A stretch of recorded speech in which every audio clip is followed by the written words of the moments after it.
what's up? My name is Dom. Welcome back to my channel. If you're new to my channel, I typically make bookish content, movie content, and anything else in between because I like to do whatever I want on this channel, and tonight is going to be bookish content. For today's video, we're going to go over the 6 books I read in the month of April. We have 2 manga, 2 audiobooks, and 1 very special new book that everyone on BookTube has been talking about, whether it's on Instagram or YouTube itself. And I am no better. I am a basic bitch and also gave that book 5 out of 5 stars, and I'm excited to talk about it. So let's just jump right into the video. So the first book I read in the month of April is The Savage Knight by Mohammed Dib. This is a book of short stories, and they all have something to do with Algeria. I am trying to read a book from every country in the world, and this is my first book by an Algerian author. Some of these take place during the war, some is post-war, some of them actually don't take place in Algeria but bring in other themes. And I did really enjoy this. It is one of my best reads of the year. I don't know how to explain the prose exactly other than it felt very poetic without actually being poetic. It wasn't like superfluous, it wasn't colorful language, but it just, the way it was written felt easy to read, it flowed, but it also just, what am I trying to say? Like, I'm trying to give this the utmost compliments. It was exquisite writing, I guess is the best word I want to use, and there were so many lines in this book that I wish I myself had thought of. The main themes of this book seem to be war and terrorism, so a lot of the stories do seem kind of depressing, but they are balanced out by very happy stories. And the only reason I did not give this book 5 out of 5 stars is just because the way some of the stories made me feel like some of them are very straightforward and you couldn't miss the point at all, whereas other ones I feel like the point went right over my head, and no matter how many times I read the conclusion, I just couldn't figure out what exactly I was reading. But I was there for the vibes. So I did give this 4.25 out of 5 stars. And I do have a favorite story. One of them is the title story. There is a short story called The Savage Knight. And the rest I don't know the titles of, but I do like the one that was the second short story to appear, and it's when the boy and the girl are in the boy's car and they get lost. There's one about a girl with no eyes, and then there's another one about a girl in the trees. Moving on to the second book I read, we actually have a manga, and that is Jujutsu Kaisen Volume 1 by Gigi Akutami. And this is such a popular anime, and I feel so far behind because everyone's been talking about it. I know the manga just recently ended. There's a lot of mixed reviews about it. A lot of people in my online group have engaged with this in some way, and I've never seen the anime, but I've gotten plenty of spoilers on Twitter, so I got the gist of things that are happening. But I decided to just go head first into this series finally, so I can understand what people are actually talking about. This takes place in a world where demons feed on humans. They're created through the fear of humans. And then the main demon king, his name is Sukuna, and parts of him are scattered about. Our main character, Yuji Itadori, he is in the occult club, and they come across a cursed object, and when they unwrap it, evil is unleashed, and now we have a school of sorcerers involved. I will say off the bat, this is one of 3 volumes I have read as of filming this video. Volume 3 I read in May, so I'm not going to bring it up again, but I do want to say out of the 3, this is my least favorite, which is a shame because it's the start of the series, but something about this just didn't click with me. There are a lot of factors in this story specifically, I think. For example, I do not like how they treat the main character, Yuji. They treat him like he's fucking stupid, even though he had no idea any of this existed until that cursed object came into his presence.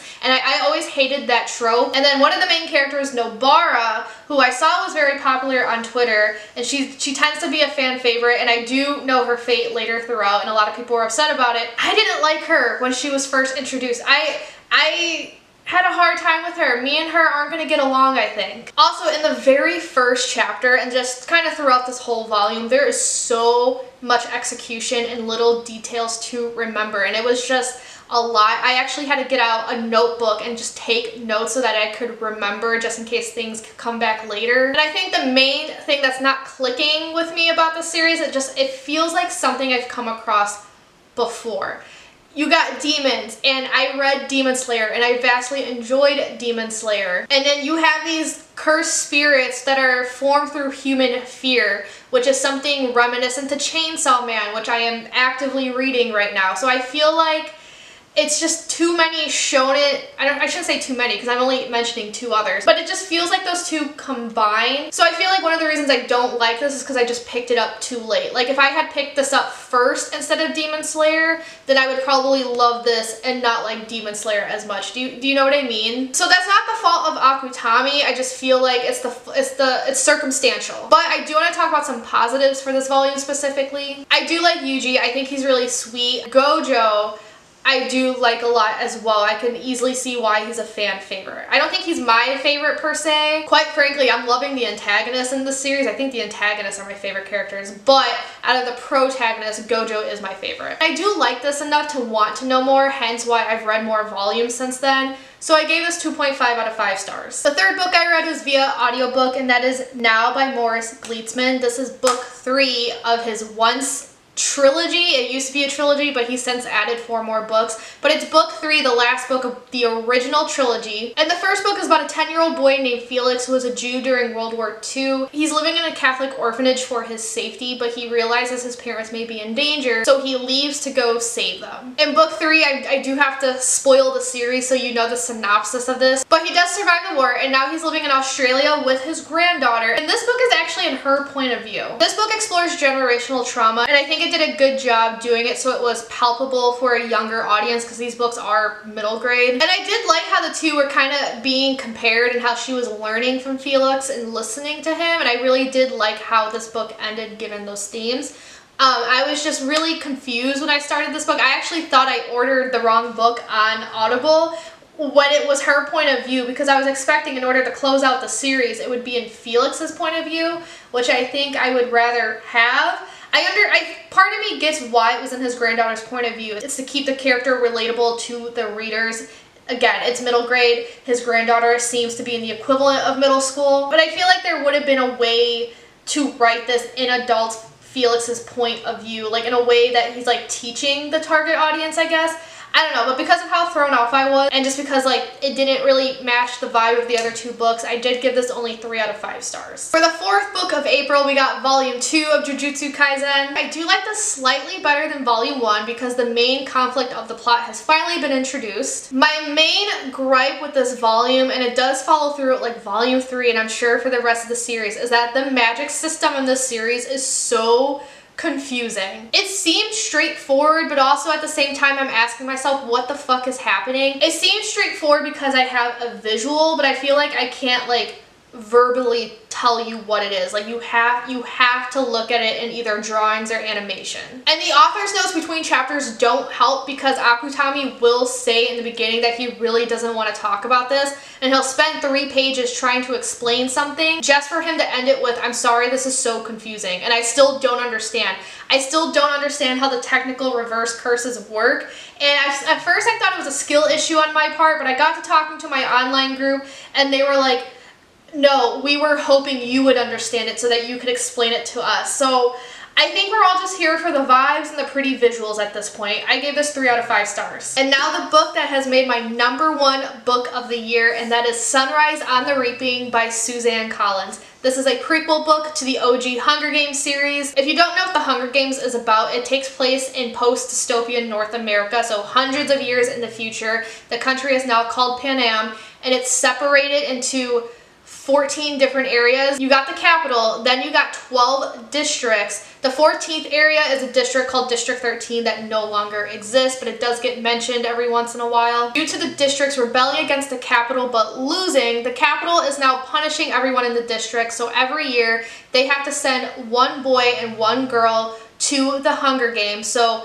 each district is sending 2 children to these Hunger Games. And in the Hunger Games, these kids have to fight to the death, and the last one to survive is the winner. So as you can imagine, in the OG series, Katniss is sent to the games, and rebellion is a huge theme. Like the plot of the series as a whole is rebelling against the capital. This book specifically, again, is a prequel because it's in Haymitch's point of view, and this book takes place during the 50th annual Hunger Games, which is when Haymitch won his. And I have a lot of notes for this one because what an emotional roller coaster. I did vlog my experience reading this. I had to because I vlogged my experience reading the OG trilogy, rereading the OG trilogy. I made a review video of ballads, and I recorded myself watching movies. I recorded myself watching the OG movies, but absolutely nothing could have prepared me for the emotions I felt while reading this. I'm gonna be completely honest with you guys. When this was first announced, I actually was a bit disappointed. I didn't want to read a book in Haymitch's point of view just because I feel like we got his story in Catching Fire, and I'm not one to want stories to be repeated. I want brand new material.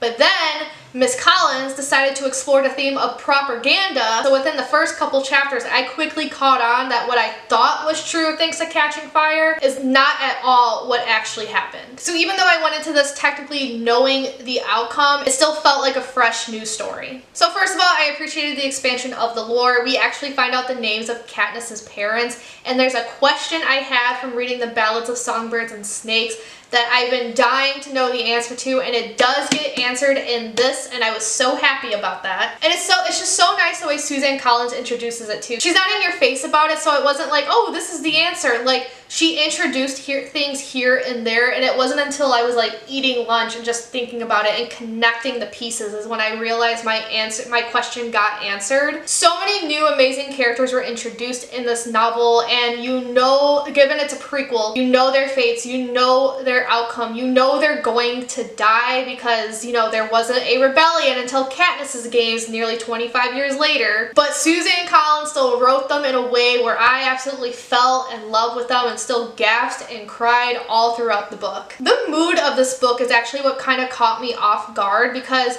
you want to root for these people, you want to feel a sense of hope, but honestly, this is probably one of the grimmest books in the series, which is the opposite feeling I got from The Hunger Games and Catching Fire. Like, yes, those books were violent, and you felt how tense Katniss was and how worried she was and how annoyed she would get, but there was still a sense of hope that she would achieve what she wanted. But this was just so grim, and I'm sure, like, just knowing the ending and knowing that Haymitch wasn't the Mockingjay attributed to that, but still, and those last two chapters, they destroyed me. And at one point I started crying and the tears just never stopped. So thank God for the epilogue to ease that depression a bit, because that was a lot. My heart was like physically hurting reading those chapters. I really like seeing Haymitch's similarities and differences as compared to Katniss and also Lucy Gray from Ballads. When it comes to Katniss specifically, you got Haymitch, who was all for revolution. He wanted to rebel, like he essentially wanted to be a Mockingjay. Whereas Katniss was just thrown into it. She wasn't the chosen one. She didn't choose for herself to be the Mockingjay. It also becomes more obvious in this book that Suzanne Collins is commenting on modern America, because Reaping Day, we find out in this book, is July 4th. You know, Independence Day in modern America. They don't seem very independent now. And I have to say, if Collins wanted to tell the story that we already know the ending for, I feel like exploring the theme of propaganda was the way to do it. Because like I said before, Haymitch's games ended up being nothing like what we read in Catching Fire, so it felt like a fresh story. I don't remember like the specifics of what Katniss watched in Catching Fire, but I do remember enough to know that what she was watching was just Capitol approved, and Haymitch does talk about that. And it's so interesting just because this book also says the Capitol's best propaganda is the game. So Katniss was watching just pure Capitol propaganda, whereas Haymitch had a different poster to paint, and I will get to that reference in a second. But the theme of propaganda can be scary, because after reading this, it is scary how ingrained in society it is and how no one's immune to it. Like, you can even argue, if we want to go back to the OG trilogy, you can argue that what Plutarch and Katniss and Coin were doing in Mockingjay, like, that was propaganda. Like, yes, they were on the better side of history, but they were still making propaganda. You can even argue these books are propaganda, and honestly, I will say they are propaganda because it's Suzanne Collins trying to tell us something. So then the question is, how do you decipher between good and bad propaganda? But then going off of propaganda, I also like the motif of posters. There is this idea throughout the book about painting your own poster, going against the propaganda, going against what these people were trying to make you out to be, and writing your own story. Haymitch and Maisley did anything they could in order to rebel in the smallest ways and show the Capitol that they were seeing right through it, and this was how they were going to win. And I really like seeing how all the characters dealt with it, not just Haymitch and Maisley. And honestly, Maisley, she's not in my notes, but shout out to her. I had weird feelings about her when she was first introduced, but like, boy did I learn to love her. That woman had a clapback for fucking everything. And there is a lot of name dropping in this novel, so if you see a lot of the online discourse, it begs to question at one point, is it happening because it's a prequel versus just being a fan servicey novel? I did see a comment in regards to the latter. I did see a comment that said, I am a fan and I have been serviced, and amen, I love that for you. But like, just back on the serious topic here, I am of the opinion it's the former. To me, it wasn't fan servicey. It did read like a proper prequel and just learning about the beginnings of everyone else. But the main reason this reads more so like a prequel to me and not, you know, just fan fiction to appease the fans, to me it just shows that revolution doesn't happen overnight, and it's often brewing for a long time, and it takes a lot to happen for all these people to come together and perform a revolution. And honestly, before I start really rambling about this book, because I do want to save some of my thoughts for my vlog, I'm going to give this the same main praise I gave Ballads. Considering how much later this came out as compared to the original trilogy, I highly doubt all of this was planned from the beginning, but the way it feels so effortlessly connected to the other books.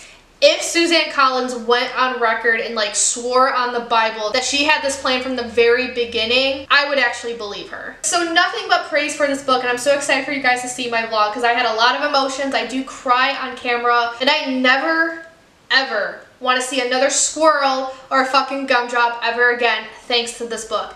I gave this 5 out of 5 stars. And the last book I read was also via audiobook, and that is The Nazi Officer's Wife by Edith Hahn Beer. So this is a memoir of a Jewish woman who survived World War II by acting as a U-boat, which is when a Jewish person pretended to be Aryan. So her Jewish papers were hidden away, she had Aryan papers, she had a brand new name, a fake age, a fake job, or real job using her fake name and age, and she meets this man who is a part of the Nazi party. And she did admit to him that she is Jewish because he was trying to get her to marry him. She admitted what she was doing, and he was fine with it. Aware of her circumstance, rather than ratting her out, he still decided to marry her. So I really enjoyed this just because it's a point of view I've never read from before. Because she was always on edge. She played a very risky game by doing this because like the littlest things could have ratted her out. Like she couldn't even buy clothes. So it was extremely risky for her to hide in plain sight the way she did. And my favorite thing about the narrative style of this memoir is just how like conversational it felt, because she would interrupt herself and say, now you have to understand. Things like that where they're talking directly to the reader, I always like in nonfiction. I always have a good time with that. So I did end up giving this 4 out of 5 stars. And that is it for this video. So short and sweet as compared to next month's video, because I am participating in my own little challenge called Manga May, which is when I try to read a volume of manga every day for the month of May. So if I do achieve that, that means I'm going to be talking about at least 31 books next month, and that's not including the physical book I'm reading right now, and also not including any audiobooks I get through. So next month's wrap up is going to be wild. But that is all I have to say, so let me know your thoughts down below if you've read any of these books. If you like this video, give it a big thumbs up, comment, subscribe. Y'all know the drill, and without further ado, I'm gonna peace out and I'll see you guys later. Ciao tutti!